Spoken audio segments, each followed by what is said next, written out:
ସଜା ଡୋଲକ ବେଡରେ ଆପଣ ଶୋଇଥିଲା ବେଳେ ଆପଣଙ୍କୁ ଯଦି ମଟନ ଆପଣଙ୍କୁ ଯଦି ବିରିୟାନୀ ଦିଆଯାଏ ଏସି ରୁମ୍ ଭିତରେ ଆପଣଙ୍କୁ ଯଦି ଥଣ୍ଡା ପାଣି ଦିଆଯାଏ ଶାନ୍ତି ମିଳିବ କି? ମିଳିବ ନାହିଁ କେବେ। ସବୁ ପାଇଁ ଦରକାର ଗୋଟେ ବ୍ୟାକୁଳ ଗୋଟେ ବିକଳ ଦରକାର। ବ୍ୟାକୁଳ ଥିଲା ବେଳେ ପେଟ ଜଳି ଯାଉଥିଲା ବେଳେ ଭୋକ ନ ଜାଣଇ କଞ୍ଚା ଓଦା ନିଦ ନ ଜାଣଇ ଲଟି ବୁଦା। ଭୋକ ହଉଥିଲା ବେଳେ ଆପଣଙ୍କୁ ଯଦି 50 ଖାଦ୍ୟ ଦେବ ସେଇଟା ଅମୃତ ଭଳି ଲାଗିବ। ଗୁରୁ ଜାଣିଛନ୍ତି କହିଲେ ସେ ସମୟ ହେଇନି ସମୟ ହେଲା। ଶିଷ୍ୟ ଟୋକାକୁ ସେଦିନ ଡାକିଲେ କହିଲେ ଆ ନେଇଗଲେ ଜଙ୍ଗଲ ଭିତରକୁ। ଗୋଟା ଉଥଳ ଜଳରାଶି ପୋଖରୀକେ ଦେଖେ କଲେ ପୋଖରୀ ଭିତରେ ନା କାହିଁକି ପୋଖରୀ ବୋଲିକି ଡାକୁଥିଲା ପ୍ରଭୁ ପାଇବୁ ବୋଲି କହୁଥଲୁ ସେ ପୋଖରୀ ଭିତରେ ଭଗବାନ ସେ ପୋଖରୀ ଭିତରେ ଅଛନ୍ତି। ମୁଁ ବିଶ୍ୱାସରେ କହୁଛି ତୁ ଗୁରୁ କଥା ବୋଲି ଶିଷ୍ୟ ଟୋକା ପାଣି ଭିତରେ ଯେମିତି ବୁଡ଼ିଲା ଦିଲୁଆ ଟିକେ ଏଇଠିକି ପାଣି ଭିତରେ ଶିଷ୍ୟ ଟୋକା ଯେମିତି ବୋଇଲା ଗୁରୁ ମହାରାଜ ତା ମୁଣ୍ଡଟାକୁ ଜାବୁଡ଼ିକି ଧରି ପାଣି ଭିତରେ ମାଟିକି ରଖିଲି। ପାଣି ଭିତରେ କଥା କହିପାରୁନି ଭାବିଲା କଲା ବାବାଜୀ ମତେ ଭଗବାନଙ୍କୁ ଦେଖେଇବ ନା ପାଣି ଭିତରେ ଆଣିଛି ବୁଡେଇକି ମାରିବ ବୋଲି। ଆରେ ଭଗବାନ ଦେଖିବି ବୋଲି କହିଲେ ବାବାଜୀ କଣ ଜଙ୍ଗଲ ଭିତରେ ଗଲା ପୋଖରୀ ଭିତରେ ମୁଁ ପାଣିରେ ବୁଡୁ ବୋଲି କହିଲା। ପାଣିରେ ବୁଡିଲା ବେଳେ ମୋ ମୁଣ୍ଡଟାକୁ ହାତକୁ ଜାବୁକି ଧରିଛି। ଶତ ଚେଷ୍ଟା କରି କରି ଶିଷ୍ୟ ଭାବିଲା ବାବାଜୀ ମତେ ମାରିବାଟା ଥୟ ଆଉ ମୁଁ ମରିବାଟା ଥୟ। ଭଗବାନଙ୍କୁ ମୁଁ ଦେଖି ପାରିବିନି ଭାବୁଥିଲା ବେଳେ ତା ଚୁଟିକି ଧରିକି ଭିଡ଼ିକି ଗୁରୁ ଉପରକୁ ଉଠେଇ ଦେଲା ବେଳେ ଶିଷ୍ୟ କହିଲେ କହିବନି ପାଣି ଭିତରେ ବୁଡ଼ିଥିଲି ବାବାଜୀ ଯଦି ନ ଉଠେଇ ତା ଜୀବନ ପଡ଼ିଥାନ୍ତା।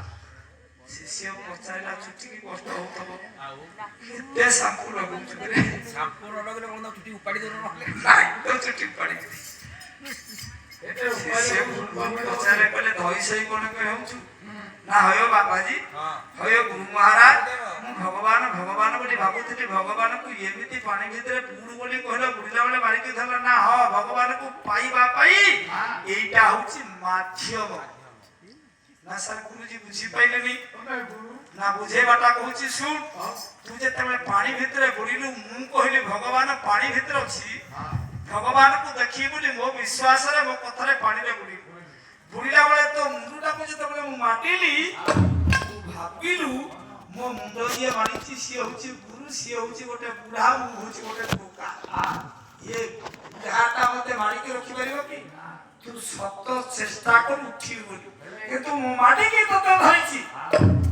ସର୍ବଶେଷରେ ମନେ ମନେ ଭାବିଲୁ ମୁଁ ମରିବାଟା ଥୟ ମୋର ଆଉ କିଛି ଚାରା ନାହିଁ। ମୋ ଗୁରୁର ହାତ ମୋ ମୁଣ୍ଡ ଉପରେ ଯେହେତୁ ପାଣିରେ ବୁଡ଼ି ମରିବାଟା ଥୟ ଭାବିଲା ବେଳେ ତତେ ଧରିକି ଉପରକୁ ଉଠିଲେ ଯେତେବେଳେ ଯିବ ଭାବେ ମୁଁ କିଛି କରେ ମୋର ହାତର କର୍ମ ଅଛି ମୋ ଶରୀରର କର୍ମ ଅଛି ମୋ ଆଖିର କର୍ମ ଅଛି ମୋ ପାଦର କର୍ମ ଅଛି ମୁଁ କିଛି କରିପାରେ। ସେତେବେଳେ ଭଗବାନଙ୍କୁ ଏ ଜୀବ ପଡ଼ିତେ ପାଏ ନା। ଯେତେବେଳେ ସବୁ ସମର୍ପିତ ଭାବରେ ପ୍ରଭୁ ମୁଁ ମରିବାଟା ଥୟ ରଖିଲେ ତୁ ମାରିଲେ ତୁ। ଭାଗବତ କହିନି ସକଳ ସମର୍ପିତା ପାତେ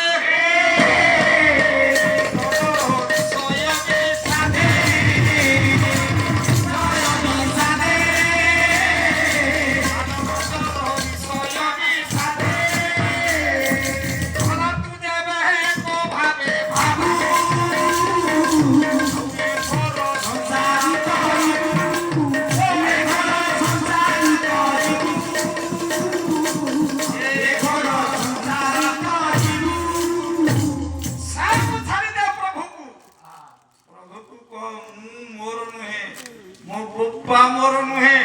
ମୋ ମା ମୋର ନୁହେଁ ମୋ ଭାଇ ମୋର ନୁହେଁ ସ୍ତ୍ରୀ ବି ମୋର ନୁହେଁ ସବୁ ହଉଛି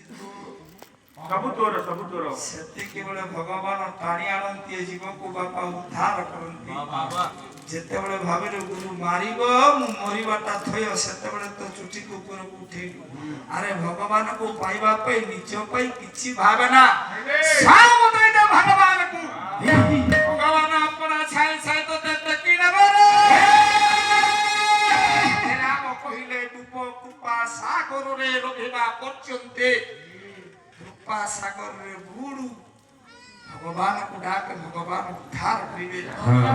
हे ज्ञानीमान हे पुनीतमान सही मार अपार करुणा हला परवर्ती भारत वर्ष रे गोटा बड़ कवि से हला मो कथा प्रसंग सेठी पापा नाही पापांकर प्रसंग अछि प्रश्न अछि उत्तर देबी हाथ जोड़ी राजा छे रत्नावती डाकुछि माको आविर्भूत हला बन दुर्गा मा ठिया हो हाथ जोड़ीला झियो कहिला मा काई मते डाकिलु मु मरि जिबि मा काई मते डाकिलु मामंडा राजा साहेब को लेखा कला खियाल महिलु लो राजा तनुजा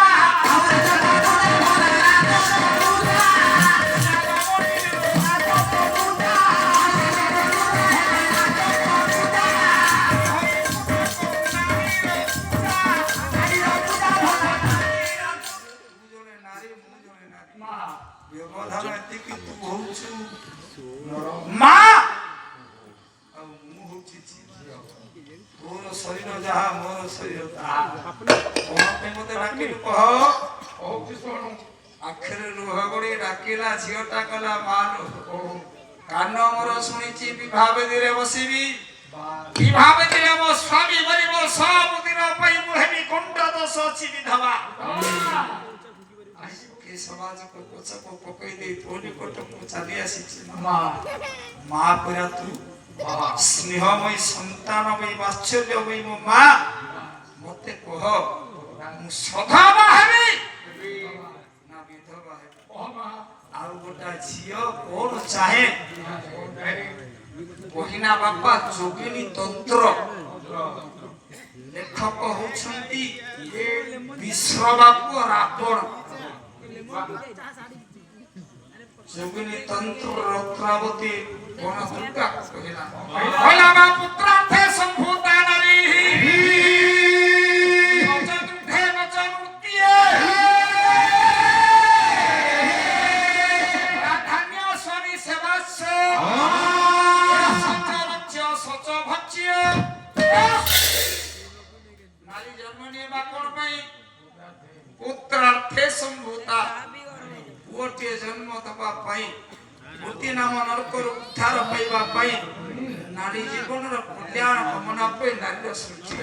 नच युद्धे नच नृत्य युद्ध पाई नहे नृत्य पाई नहे प्राधान्य स्वामी सेवा जो नारी जीवन भितरे स्वामी सेवा करे नाही से नारी जीवन होछि व्यर्थ बन दुर्गा को रत्नावती कहिला मा मु तो स्वामी सुख पाइबिनी विभावेदी रे बसु बसु स्वामी मोर मरि बाबू विधवा हेबी ओनोना जीवन पाई रखिबी पापा आउ गोटे श्लोक बुढ़ा बापा गाउछि टिके सुन समस्ते कहंते सब पाला वाला कहंती जत धाता भालो पके लिखित कर्मानुसार फल एटा श्लोक एटा पाते आउ तीनटा पद ऊपर अछि तीन पद को केही कहंती तळ पदटा को समते कहंती जत धाता भालो पके लिखित कर्मानुसार ऊपर कला पत्र नैब कोइडा बिटपी बसंत की दूषण जति मा दृश्य से मेघ की दूषण सानैव पतति चातक मुखे मेघ की दूषण जत धाता भालो पटे लिखित कर्मानुसारे फल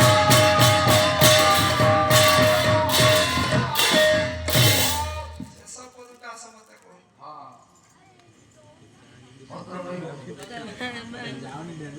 हां दिन बड़े समस्त को हमको बापा देखा जाए दिन बड़े गोटा पक्षी के देखा जाएनी ये होची उल्लू को बोले पेचा दिन बड़े पेचा को देखा गलानी बोली सेटा कोन दिन रो दोष ना ना ना मोळ बहिले सब गछरे बापा पत्र झड़िबो किंतु गोटा गछरे पत्र झड़िबोनी सेटा होची बाउंस मोळ बहिले বাউଁଶ ଗଛରୁ ପତ୍ର ଝଡ଼େ ନାହିଁ ନବପଲ୍ଲବିତ ହେଲେ ବାଉଁଶ ଗଛ ସେଇଟା କଣ ବସନ୍ତ ଦୋଷ ପୋଖରୀ କୂଅ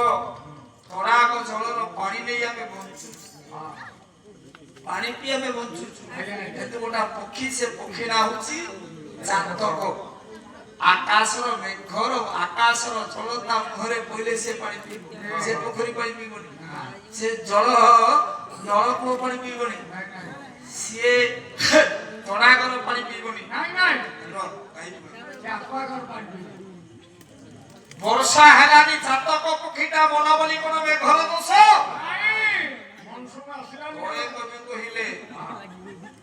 ତଳେ କବି କହିଲେ ଯଥା ତା ଭାଲ ପଟେ ଲିଖିତ କର୍ମାନୁସାରେ ଫଳ ଯାହା କପାଳରେ ଲେଖା ହେଇଛି ଝିଅ ତାହା ହବ ବନଦୁର୍ଗା କହିଲେ ମା ତ ଭାଗ୍ୟରେ ଅଛି ବିଧବା ଯୋଗ ସ୍ୱାମୀ ମରିବ ତ ବିଧବା ମଣିପଟକୁ ଆସି କି ଲାଭ ଅଛି ହାତ ଯୋଡ଼ିଦେଲା ଝିଅଟା ପାଦ ତଳେ ପଡ଼ିଗଲା ଡାକିଲା ମା ଆଉ ମୁଁ